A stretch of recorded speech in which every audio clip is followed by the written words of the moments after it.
good morning ඔයාලා හැමෝටම හැමෝම මගේ channel එකට ගොඩාක් ආදරෙන් පිළිගන්නවා. ඔන්න ඉතින් ගොඩාක් කාලයකට පස්සේ වීඩියෝ එකක් අරගෙන අදත් ඔයාලා බලන්න ආවා.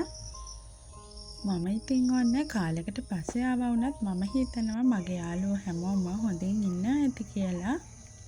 මගේ ජීවිතේ තවත් එක ලස්සන දවස් දෙකක් මම ගත කළේ කොහොමද? කාර්යබහුල ජීවිතේ මම හැමදේම බැලන්ස් කරගෙන යන්නේ කොහොමද? ඒ හැමදේම ඇතුළත් කරලා මේ වීඩියෝ එක ඔයාලත් එක්ක බෙදා ගන්න හිතුවා. ඔන්න ඉතින් මම මුලින්දම දන්න අය නම් දන්නවා මම සාමාන්‍යයෙන් කෑම සම්බන්ධ ව්‍යාපාර තමයි කරගෙන යන්නේ කියලා. ඉතින් හැමදාම උදේට මම වඩේ ඒ වගේම රෝල්ස් මේ කෑම වර්ග හදනවා. මගේ තාත්තට තියෙන පුංචි හොටෙල් එකක්. පුංචි කීවට සාමාන්‍යයෙන් දවසකට කෑම ප්‍රමාණය ලොකු කෑම ප්‍රමාණයක් විකුණන කඩයක් තමයි තියෙන්නේ. ඉතින් ඒකට මම මගේ අනිත් වැඩ කටයුතුත් එක්ක කරගෙන යන්න පුළුවන් විදිහට කෑම වර්ග දෙකක් තුනක් තමයි තෝරගෙන හදන්නේ. ඉතින් මේ වෙද්දි මම උදේම අවදි වෙලා බබාලට ස්කූල් ගෙනියන්න කෑම එහෙම ලෑස්ති කරලා ඊට පස්සේ ඉතිරි කාලේ මම මේ විදිහට වඩේ වගේම රෝල්ස් බදිනවා. එතකොට කොටසක් කෑම වලින් හදලා ඒ කෑම ටික යවලා බබාලා දෙන්න ස්කූල් එකට දාලා ඇවිත් තමයි ඉතිරි කෑම ටික හදන්නේ මම. ඔන්න ඉතින් දැන් මේ වඩේ ටික දැක්කට පස්සේ රෙසිපි එක ඕනේ කියලා හිතන අය ඉන්නවා නම් මගේ අනිත් channel එකේ මම රෙසිපි එක දීලා තියෙනවා. ඔයාලට බලන්න පුළුවන්. ඉතින් උදේ වරුවේ කෑම හදන වැඩ මේ දේවල් ටික ඉවර වුණාට පස්සේ මම හිතුවා ටිකක් මිදුලේ ගෙදර සයිඩ් එකට වෙන්න තියෙන කොටසක් මට ඒ ටික දවස් කීපයකින්ම අතු ගන්න බැරි වුණා. මොකද ඒ පැත්තට වෙන්න ගෙදර අලුත් වැඩියා කටයුතු වගේක් සිද්ධ වුණ නිසා මේ පැත්තට එන්නම බැරි වුණා. ඉතින් ඔන්න පේනවා නේද වැස්සයි හුළඟයි එක්ක මේ ළඟ උණ පඳුර දෙකක් තියෙනවා. කොළ ටික ඔක්කොම බිමට හැලිලා තියෙන්නේ. ඉතින් මම හිතුවා ඒ ටික සුද්ධ කරලා දාලා ඉන්න ඕනේ කියලා මුලින්ම. ඔයාලා මම හැමෝටම දවසේ උදේ හෝ සවස් කාලේ වැඩිපුර ශක්තියකින් වැඩ කරන්න පුළුවන් ටයිම් එකක් තියෙනවා. ඉතින් ඒ ටයිම් එක පැන්නට පස්සේ නම් කිසිම වැඩක් කරන්න හිතෙන්නේ නැහැ. ඉතින් ඔන්න ගෙදර පිරිසිදු කරන වැඩ කටයුතු ටික එහෙම කරලා මම මගේ මහත්තයා ගෙනාන් ගියේ. ඒ කියන්නේ නෑනත් එක්ක පුංචි ගමනක් යන්න හදන්නේ. ඔන්න බලන්නකෝ එයාගේ බිස්නස් එක මොකක්ද කියලා. එයාටත් මම පුරුදු කරලා තියෙන්නේ මම කරගෙන යන දේවල් ගොඩක් වෙලාවට. ඉතින් ඔන්න එයාත් එක්ක මම ආවා. පොඩ්ඩක් කැලේට යන්න වුණා. ඒක නිසා තමයි තනියෙන් යන්න බැරි නිසා යාවත් එකතු කරගෙන ආවේ. මම මේ දවස්වල ටිකක් ලොකු වැඩක් කරගෙන යනවා. ඒකට අදාළ පුංචි දේවල් ටිකක් මට උමනා වෙලා තියෙනවා. ඒ කියන්නේ ආස්මී සම්බන්ධයෙන් මම පොඩි වැඩසටහනක් කරගෙන යනවා. ඒකට නාන ඕනේ නේ ඉතින්. ඒ ටිකත් හොයාගෙන ඇවිල්ලා මට තියෙනවා හෙට බර්ත්ඩේ කේක් ඕඩර් එකක්.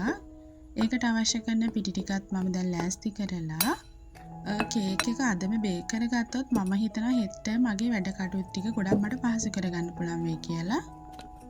ගොඩක් වෙලාවට මම ගොඩක් කාර්යබහුල කෙනෙක් නිසා ඕඩර්ස් එහෙම ලැබෙනකොට ඕඩර්ස් වලට අදාළව අද දවසේ ලෑස්ති කරගන්න පුළුවන් දේවල් අද දවසේම ලෑස්ති කරගන්නවා. ඉතින් ඒ වගේ ගොඩක් වෙලාවට බර්ත්ඩේ කේක් එහෙම ඕඩර්ස් ලැබුණාම මම කරන්නේ අද දවසේ කේක් එක හදලා තියලා පහුවෙනිදාට තමයි අයිසිං කරගන්නේ. මම දැන් මේ පෙන්නන්නේ ඔයාලට හැමදාම උදේට මම බදින්න අර ගන්න රෝල්ස් ටිකත් හවසට ඔතලා මම ෆ්‍රිජ් එකේ දාලා තියා ගන්නවා. එතකොට ගොඩාක් මට උදේට වැඩ ලේසි කරගන්න පුළුවන්. අද රැට කෑම අපි ගන්නේ වෙනස්ම ක්‍රමයකට. ඒක නිසා මම හිතුවා මේ කෑම හදන ටයිම් එකෙත් මට කාලය ඉතුරු තියෙනවනේ. ඒ ටයිම් එකේ හෙට හදන්න තියෙන වටලපන් ඕඩර් එකට පැණි මිශ්‍රණය අදලම තියා ගන්නවා කියලා. එතකොට පැණි එක හොඳටම නිමුනම මට හෙට උදේම වටලපන් එක ස්ටීම් කරගන්න පුළුවන්. ඔන්න ඉතින් අපි රෑ කෑම ගන්න විදිය තමයි මම දැන් ඔයාලට මේ පෙන්නන්නේ.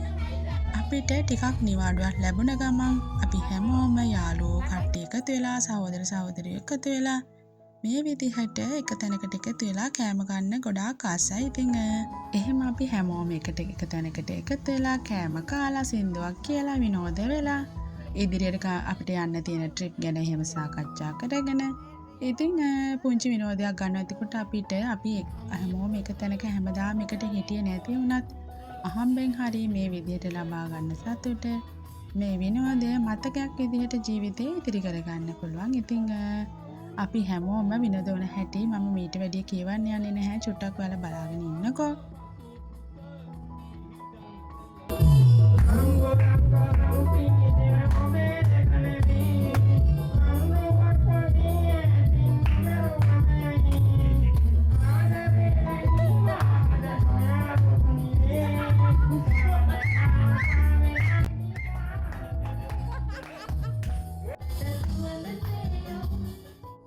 ඔන්න ඉතින් ලොකු නාඩගමක් නටලා ගොඩක් රැ වෙලා අපි නිදාගත්තට පස්සේ මට පහුවෙන්දා චුට්ටක් පරක්කුත් වුණා මේ වැඩ ටික කරගන්න.